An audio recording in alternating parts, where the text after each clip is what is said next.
In the early 13th century, from the windswept steppes of Central Asia, emerged a name that would haunt civilizations from China to Europe: Genghis Khan. He rode at the head of an unstoppable force, an army of horsemen, archers, engineers, and assassins. They moved like shadows and struck like fire. Cities fell, empires crumbled, and entire cultures vanished. But it wasn't just military brilliance or overwhelming numbers that allowed Genghis Khan to forge the largest contiguous empire in human history. It was something more elemental: fear. Not just the fear of death, but something far worse: torture, from Persia to the Caucasus. From the Jin dynasty to the gates of Hungary, stories spread like wildfire. Stories of nobles crushed beneath wooden boards, of kings suffocated with felt rugs, of soldiers burned alive, and of civilians buried up to their necks and left for the elements. Tales told of pyramids made from severed heads, and of entire populations marched into the desert to die slowly, one breath at a time. These were not the wild excesses of undisciplined men. They were deliberate tactics directed from the top, part of a vast system of psychological warfare designed to shatter resistance before the first arrow was loosed. When Genghis Khan took a city, it wasn't just a victory, it was a message. Those who defied him would not simply die. They would be broken, humiliated, and erased. Resistance would be punished, not with death alone, but with suffering so profound that it would echo for generations. He understood something timeless. In war, fear travels faster than armies, and when fear works, blood need not be spilled because the enemy destroys itself. Modern historians often debate the brutality of Genghis Khan. Was he a product of his time? Was his cruelty exaggerated by enemies? Or was he, as many chronicles claim, a ruler who used torture not as a last resort, but as a weapon of statecraft? Whatever the truth, the legacy remains. To this day, in the ruins of once great cities Nishapur, Merv Samarkand bones still surface from mass graves. In ancient manuscripts, scribes recorded the cries of survivors and the silence left behind by those who did not. In folklore, his name still carries weight, not just as a conqueror, but as a symbol of merciless vengeance. This is not the story of battlefield tactics or empire building. This is the story of what came after the walls fell, of the men, women, and rulers who were tortured not merely to die, but to serve as examples of the methods used to break enemy morale, to extract confessions, or simply to send a message no one could forget. This is the story of Genghis Khan's most terrifying torture methods, where death was not the end, but the proof of power. Before the name Genghis Khan became a weapon in itself, he was simply Temujin, a boy born into a world of betrayal, violence, and survival. Born around 1162 on the harsh Mongolian steppes, Temujin entered life amid tribal warfare and blood feuds. His father, a chieftain, was poisoned by a rival clan when Temujin was just 9 years old. Overnight, his family became outcasts. Left to starve, hunted by former allies, they survived by eating roots, rodents, and occasionally their own horses. There was no safety, no mercy. It was in this crucible that Temujin learned his first lessons in pain and power. At the age of 15, he was captured by the Taichi Ud, a rival Mongol tribe. They bound him with a wooden collar, a brutal device that prevented sleep, movement, or rest. He was humiliated, paraded like livestock. The young Temujin endured the torment in silence, but the memory never left him. When he escaped, he vowed never to be powerless again. That vow became prophecy. As Temujin grew into a warrior, he discovered that loyalty was fluid, but fear was absolute. He began consolidating tribes not just through diplomacy, but through carefully calculated brutality. Those who allied with him were rewarded generously. Those who resisted were tortured publicly, not to inflict pain alone, but to send a message to all who watched. When the Merkits, the tribe responsible for kidnapping his young wife Berta, refused to surrender, Temujin's forces crushed them. Survivors were enslaved or mutilated.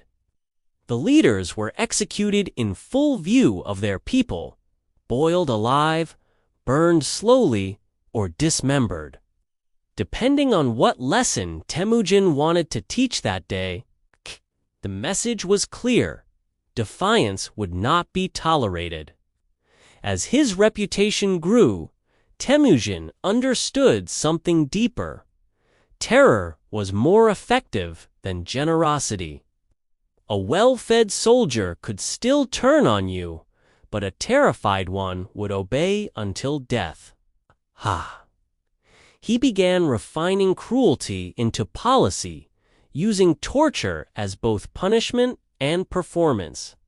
Victories were accompanied by the ritual humiliation of enemy chiefs, slow executions, and mass displays of suffering.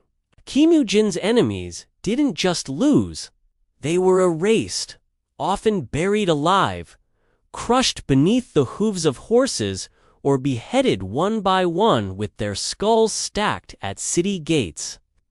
In 1206, after years of conquest and calculated terror, the Mongol tribes met on the Aenon River and proclaimed him Genghis Khan, meaning universal ruler. By then, he had not just united a fractured land. He had reshaped Mongol identity around a single principle: obedience through fear. From that moment forward, torture was no longer a tool of revenge or justice. It was statecraft, a language spoken by flame, rope, and blade, and Genghis Khan would speak it fluently. He carried the memory of his own humiliation like a blade beneath his skin. And he would wield it against a world that once tried to break him. What began in a wooden collar would end in a mountain of skulls. Genghis Khan did not rule through chaos. He ruled through order sharpened by terror. Beneath the outward savagery of Mongol conquest lay a highly structured legal code known as the Yasa.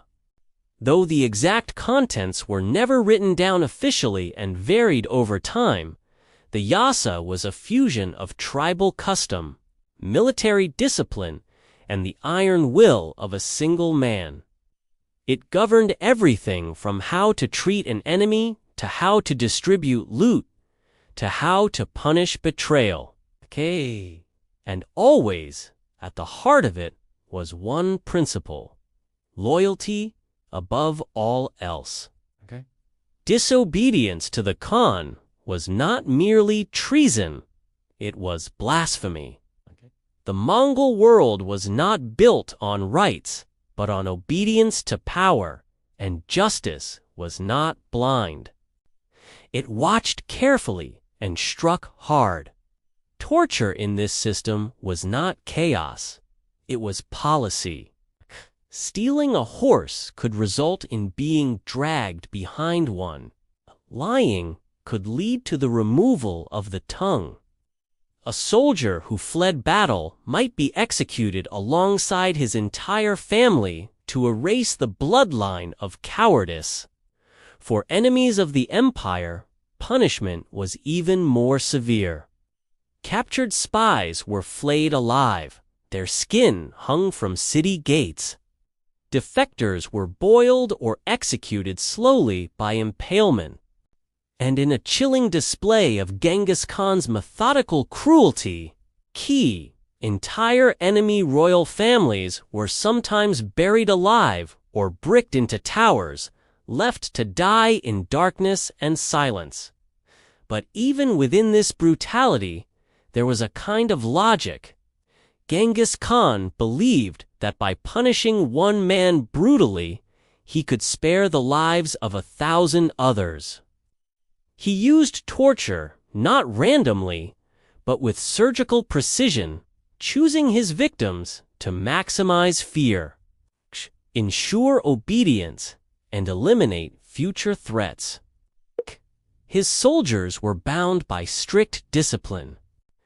Plundering without permission, mistreating civilians unnecessarily, or lying to superiors were crimes punishable by death. And that punishment was not discreet. It was public, ritualized, and meant to scar the memory of all who witnessed it. In this way, Mongol justice became something far more terrifying than law.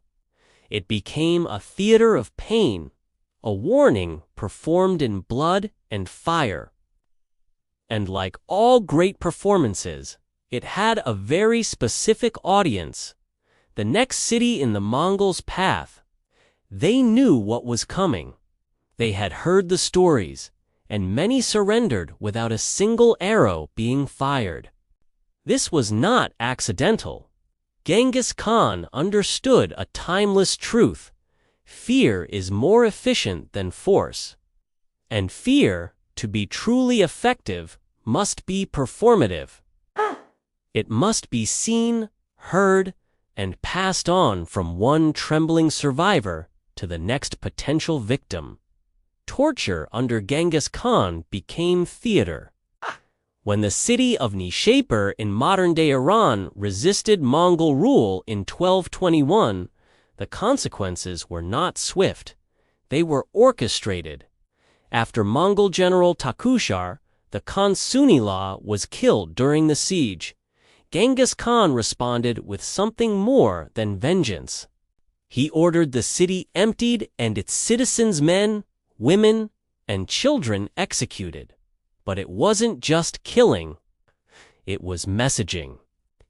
The Mongols piled the skulls of the dead into giant pyramids arranged at the gates of the ruins.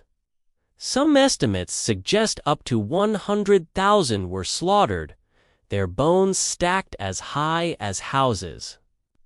It was a macabre monument that no diplomat or merchant could ignore. Travelers who passed through the city afterward spread the story like a virus, carrying fear into every corner of the Islamic world. The Mongols didn't hide their atrocities. They displayed them. In present-day Turkmenistan, after a lengthy siege, captured soldiers were executed in a calculated fashion. Each Mongol warrior was assigned to kill 24 prisoners. The executions took hours. The message took seconds, and it wasn't always death. Sometimes it was deliberate suffering. Captured nobles were stripped naked, paraded through conquered cities, and then subjected to slow, symbolic punishment. Some were blinded, others castrated or crippled, not killed, but left alive as living warnings. The message was clear. This is what happens when you resist the Khan. At times, Genghis Khan would spare one or two survivors deliberately, instructing them to return to their homelands.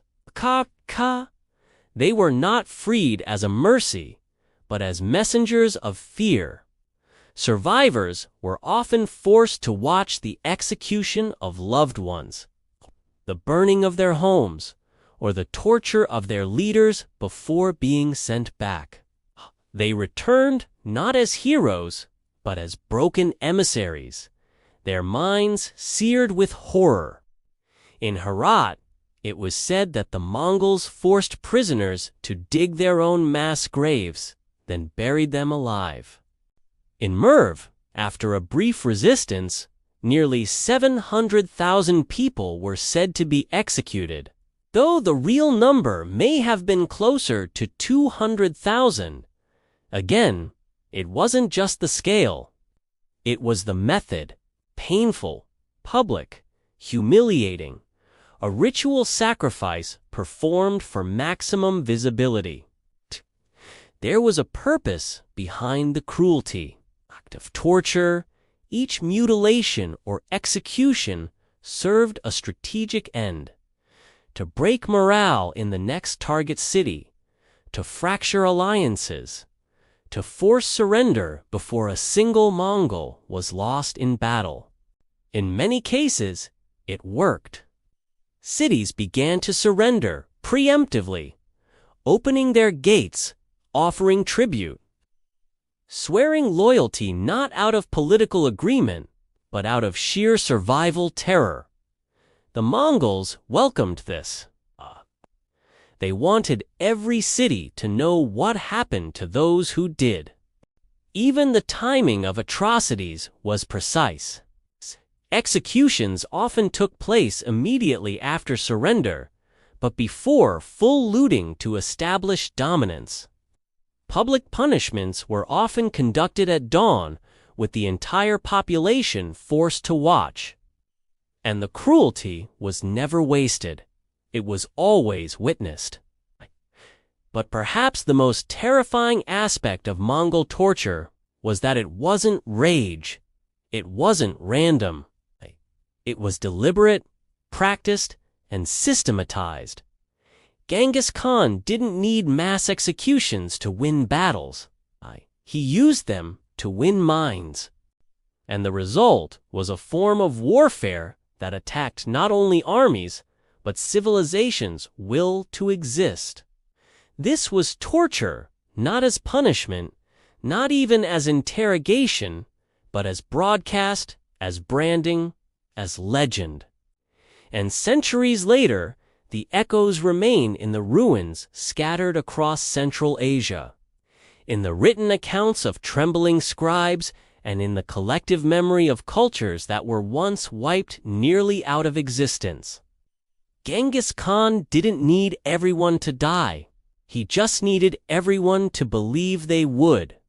Of all the methods Genghis Khan employed to punish his enemies, few were as symbolic, deliberate, and brutal as death by compression. Slow, suffocating execution carried out by crushing the victim between heavy wooden boards or stones.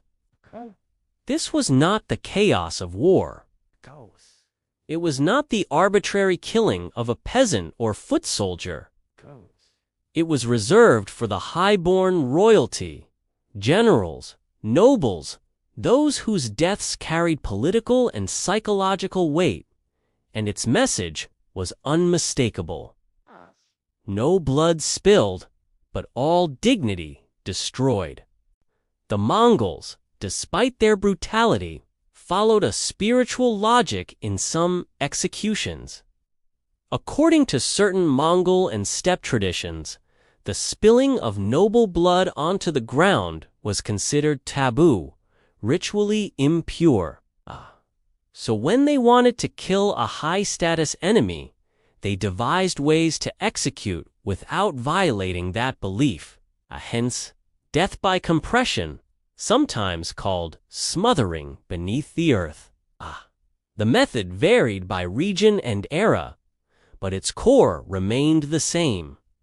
The victim was laid flat between two thick wooden planks or stones and immense weight, often other stones, or even groups of men standing on the boards, was applied until the ribcage collapsed inward, crushing the lungs and heart. It was slow, silent, and horrifyingly intimate. Witnesses described how the condemned would gasp for air, their faces turning purple as bones cracked and organs were compressed. No blade was drawn, no blood was spilled, but death arrived all the same. Suffocating, squeezing, final. In some cases, the execution took hours. It was made worse by the ritualistic nature of the act. Crowds were forced to watch. The victims' titles and honors would be read aloud before the execution began, emphasizing how far they had fallen. One of the most notorious examples was the execution of In-Elchuk, the governor of Utre, a city in the Khwarezmian Empire. After allowing the massacre of a Mongol trade caravan and allegedly humiliating Genghis Khan's ambassadors by killing them and sewing their heads into sacks, he was captured during the subsequent siege. Genghis Khan didn't order him beheaded or run through with a sword. Instead, In-Elchuk was slowly crushed beneath stones, reportedly while his fellow citizens were forced to watch. It wasn't just a punishment. It was a demonstration, a message to all rulers who might contemplate insulting the Khan.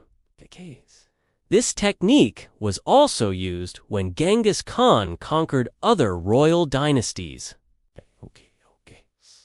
When Mongol forces captured the Jin emperor's family, members of the dynasty were executed by smothering or crushing, especially the male heirs.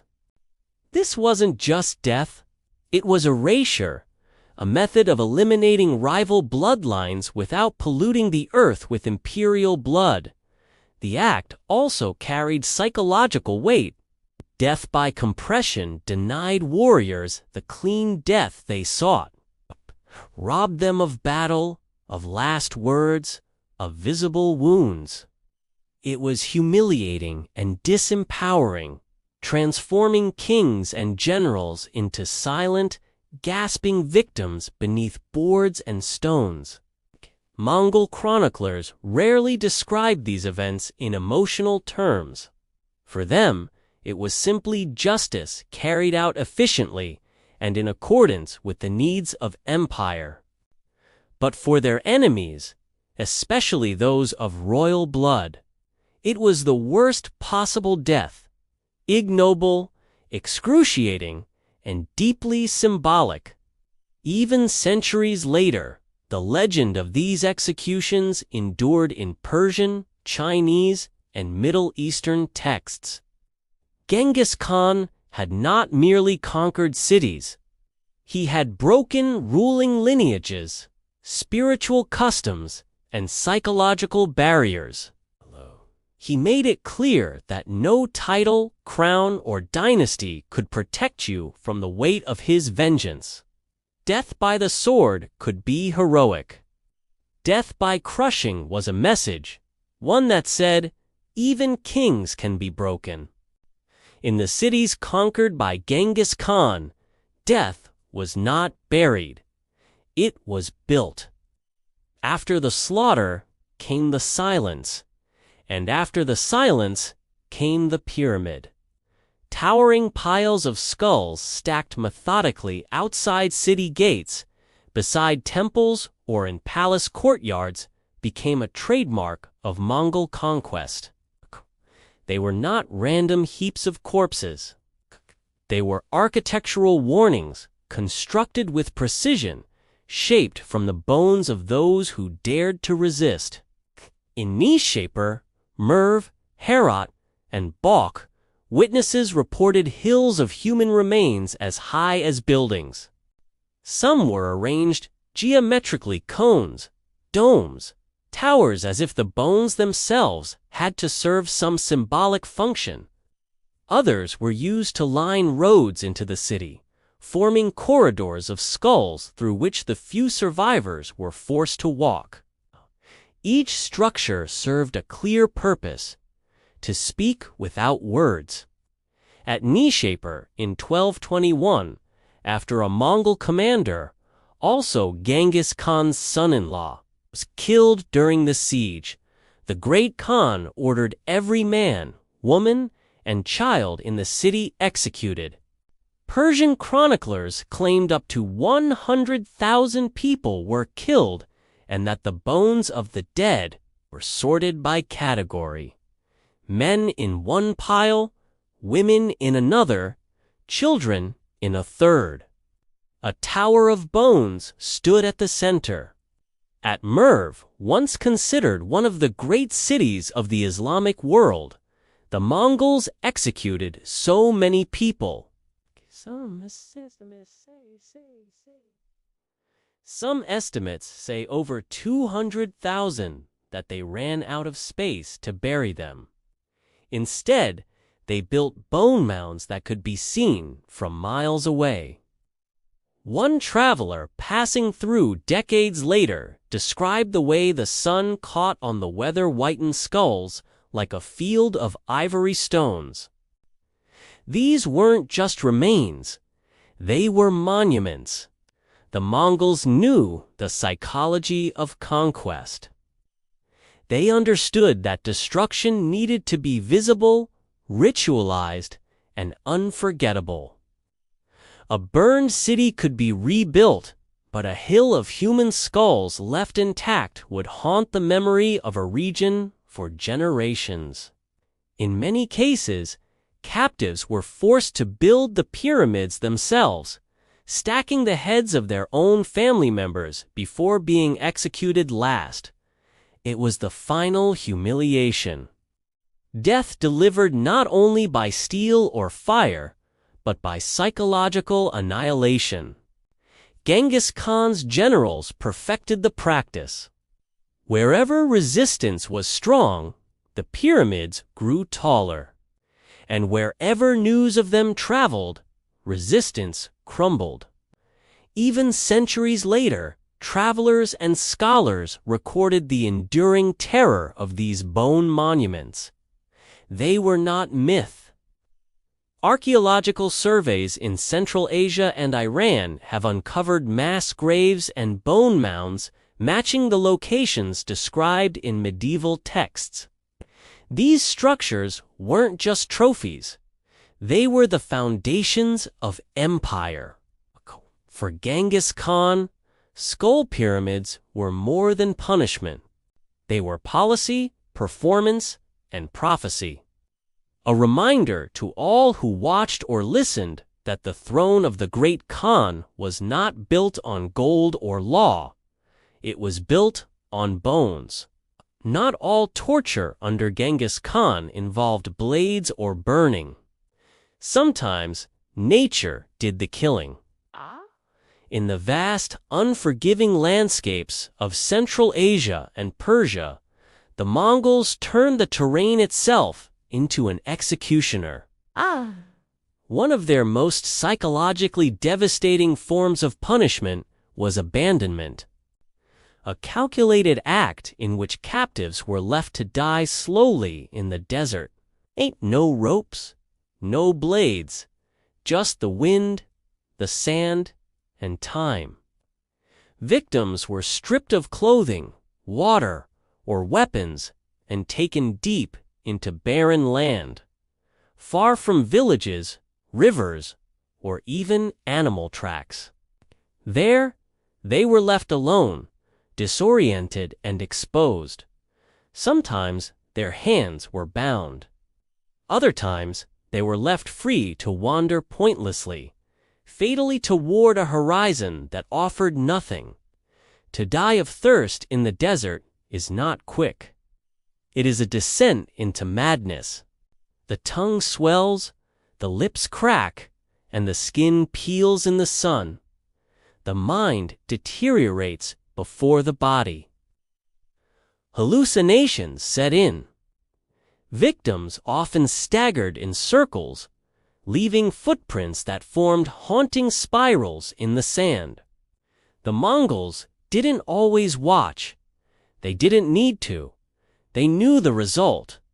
But when the punishment was meant to send a particular message, they did more. In some recorded cases, traitors were buried up to their necks, left to die slowly under the sun, preyed upon by insects, animals, or even their own fear. These men didn't scream. They begged. They whispered apologies to the wind.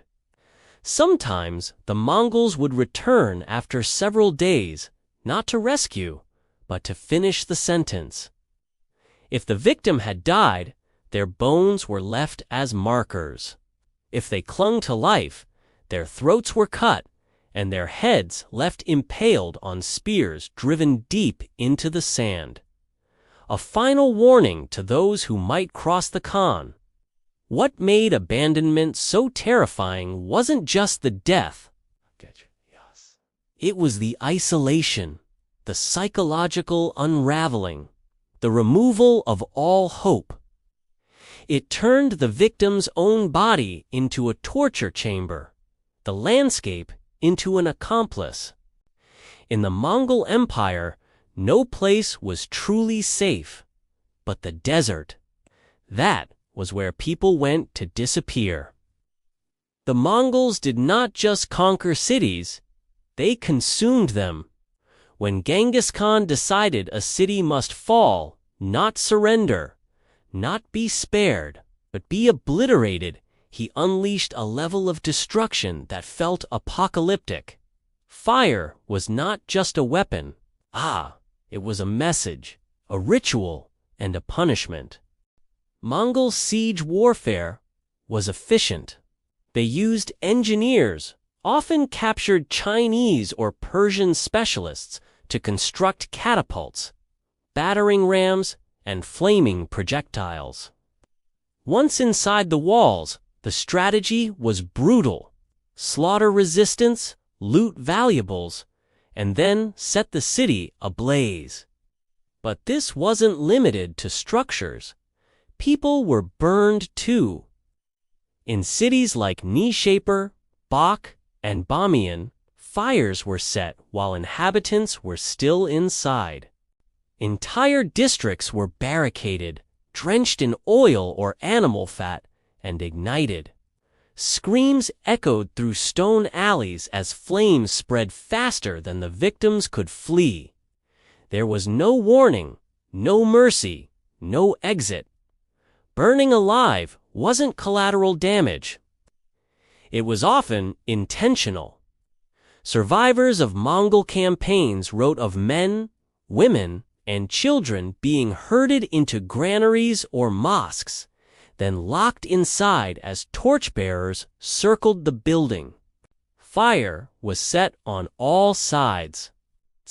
The victims inside were reduced to ash and bone, their cries carried on the wind. And sometimes the fire came not at the start, but at the end of the siege. In Bamiyan, after the death of Genghis Khan's grandson at the hands of its defenders, the great Khan ordered the city's total annihilation. According to chroniclers, not a single wall was left standing, and the citizens were burned alive in their homes, with entire families consumed in flame. Bamiyan was erased so completely that it became known as the City of Woe. The Mongols didn't use fire indiscriminately. They used it when they wanted to make a point. The sight of black smoke on the horizon, city after city engulfed, became a signature of Mongol retribution. Travelers and messengers carried these images across Asia and the Middle East like shadows. In rare cases, Mongol commanders would execute traitors or rival leaders by fire, tying them to wooden stakes or platforms and setting them alight in front of their own soldiers or families. These deaths were slow, theatrical, unforgettable. Fire did more than kill. It erased. It denied burial. It destroyed homes, histories, and sacred spaces. It turned civilization to cinders. And as cities burned, so too did the idea that anything faith walls, kings could withstand the wrath of the Khan. Genghis Khan understood that flames left no body to bury, no structure to rebuild, no symbol to rally behind. What fire didn't consume, fear finished off. In the end, the ash wasn't just what was left behind. It was what they became. Genghis Khan's greatest weapon wasn't his horse. It wasn't the bow. It was fear, cultivated, curated, and unleashed like a plague. Long before the Mongols arrived at a city's walls, they had already begun the battle, not with soldiers, but with stories. Tales of obliterated cities, skull pyramids, mass burnings, and ritual executions raced across trade routes like wildfire. In the minds of those who heard them, the Mongols weren't an army. They were an extinction event. And that's exactly what Genghis Khan wanted. The Mongols engineered fear with the precision of military logistics. Terror wasn't a side effect of conquest, was part of the plan, a tactic of psychological warfare designed to dismantle resistance before it began. After each massacre or siege, survivors were deliberately spared, sent to nearby cities with gruesome stories of what they had seen. These messengers of fear were not accidental. They were instruments of propaganda. Resist us, their message said, and your fate is already written. Mongol armies often sent envoys ahead of their march. They offered surrender and protection, but included explicit warnings. They listed cities that had refused and been wiped from existence. Damn. If the terms were rejected, the following assault was not just a military action. It was a performance in terror. The psychological manipulation extended deep into strategy. During sieges, the Mongols sometimes released prisoners deliberately only to later attack those same cities once they had grown complacent. This unpredictability bred a sense of helplessness among their enemies. Paranoia that nowhere was safe, no truce was permanent, no mercy was sincere. Even Mongol battle formations were designed for fear. They would encircle cities, cut off, escape, and then wait, letting hunger and anxiety weaken defenders. They used drums, horns, and night attacks to create constant psychological pressure. At times, they tied branches to their horses' tails, kicking up dust to make their armies seem larger than they were phantoms in the mist. One of the most terrifying tactics was fake retreat. Mongol forces would feign panic and flee, luring enemies out of their strongholds into the open. Once separated from the city, defenders would be surrounded and annihilated. Survivors returned to find their homes already in flames. By the time the real assault came, the enemy was already broken inside. In cities that did not resist, Mongol terms were often honored. Initially, taxes were imposed. Local rulers were allowed to remain. But even then, the threat lingered just beneath the surface. A missed payment, a whispered insult, an act of defiance, and the flames would return. Genghis Khan also weaponized cultural understanding. He studied the religions, superstitions, and taboos of his enemies, then used them against them. In Islamic cities, he destroyed mosques during prayer times. In Chinese strongholds, he desecrated ancestral tombs. But in each case, it wasn't just military victory. It was emotional and spiritual conquest. Fear became a currency. A city that surrendered without a fight could keep its walls. A city that resisted lost everything. As word spread, more cities chose to submit before the first arrow was fired. This saved Genghis Khan resources, men, and time. But it also turned him into something more than a man. He became a myth, an unstoppable force, a name whispered in markets, courts, and temples with the same weight as plague or famine. The greatest empires fall not when their walls are breached, but when their spirit breaks.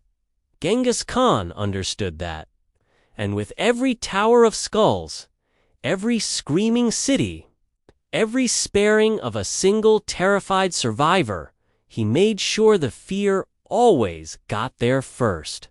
When Genghis Khan conquered an empire, he didn't just kill soldiers. He killed dynasties. The Mongols understood what many conquerors before them had ignored. If you leave the royal children alive, they grow into kings. So they didn't. From the steppes of Central Asia to the palaces of northern China. Genghis Khan's forces sought out not only rulers, but their heirs, the sons, nephews, grandsons of defeated sultans and emperors, and eradicated them in cold, methodical executions. Sometimes the killings were public. Other times they were silent and secret. But the goal was always the same: to end a bloodline permanently. In Urgench, a prosperous city of the Khwarezmian Empire, after a prolonged and devastating siege, Mongol soldiers reportedly hunted down members of the royal family, dragging them from hiding places in temples, homes, and underground systems. Boys were executed immediately, throats slit or suffocated with cloth. The women were often spared only to be taken as concubines or political tools. At Bamiyan, where a beloved grandson of Genghis Khan was killed in battle, the Khan's response was genocidal. The entire city was not only leveled, it was wiped from record. Chroniclers described how every member of the ruling class, including children, was executed. No tombs, no names, no descendants, just ash and rumor. One of the most haunting strategies involved the crushing of royal heirs, not stabbed or hanged, but suffocated between felt or trampled beneath the hooves of horses. This method adhered to Mongol taboos about spilling noble blood while ensuring no royal line could ever reclaim power. The act also carried psychological weight. Death by compression denied warriors the clean death they sought. It robbed them of battle, of last words, of visible wounds. It was humiliating and disempowering, transforming kings and generals into silent, gasping victims beneath boards and stones. Mongol chroniclers rarely described these events in emotional terms. For them, it was simply justice carried out efficiently and in accordance with the needs of empire. But for their enemies, especially those of royal blood, it was the worst possible death, ignoble, excruciating, and deeply symbolic. Even centuries later, the legend of these executions endured in Persian, Chinese, and Middle Eastern texts. Genghis Khan had not merely conquered cities, he had broken ruling lineages, spiritual customs, and psychological barriers. He made it clear that no title, crown, or dynasty could protect you from the weight of his vengeance. Death by the sword could be heroic. Death by crushing was a message, one that said, even kings can be broken. In the cities conquered by Genghis Khan, death was not buried, it was built. After the slaughter came the silence, and after the silence came the pyramid. Towering piles of skulls stacked methodically outside city gates, beside temples or in palace courtyards, became a trademark of Mongol conquest. They were not random heaps of corpses. They were architectural warnings, constructed with precision, shaped from the bones of those who dared to resist. In Nishapur, Merv, Herat, and Bok, witnesses reported hills of human remains as high as buildings. Some were arranged geometrically cones, domes, towers as if the bones themselves had to serve some symbolic function. Others were used to line roads into the city, forming corridors of skulls through which the few survivors were forced to walk. Each structure served a clear purpose: to speak without words. At Nishapur in 1221, after a Mongol commander, also Genghis Khan's son-in-law, was killed during the siege, the great Khan ordered every man, woman, and child in the city executed. Persian chroniclers claimed up to 100,000 people were killed, and that the bones of the dead were sorted by category. Men in one pile, women in another, children in a third. Tower of Bones stood at the center. At Merv, once considered one of the great cities of the Islamic world, the Mongols executed so many people, some estimates say over 200,000, that they ran out of space to bury them. Instead, they built bone mounds that could be seen from miles away. One traveler passing through decades later described the way the sun caught on the weather-whitened skulls, built of ivory stones. These weren't just remains, they were monuments. The Mongols knew the psychology of conquest. They understood that destruction needed to be visible, ritualized, and unforgettable. A burned city could be rebuilt, but a hill of human skulls left intact would haunt the memory of a region for generations. In many cases, captives were forced to build the pyramids themselves, stacking the heads of their own family members before being executed last. It was the final humiliation, death delivered not only by steel or fire, but by psychological annihilation. Genghis Khan's generals perfected the practice. Wherever resistance was strong, the pyramids grew taller. And wherever news of them traveled, resistance crumbled. Even centuries later, travelers and scholars recorded the enduring terror of these bone monuments. They were not myth. Archaeological surveys in Central Asia and Iran have uncovered mass graves and bone mounds. Matching the locations described in medieval texts, these structures weren't just trophies. They were the foundations of empire. For Genghis Khan, skull pyramids were more than punishment. They were policy, performance, and prophecy. A reminder to all who watched or listened that the throne of the great Khan was not built on gold or law. It was built on bones.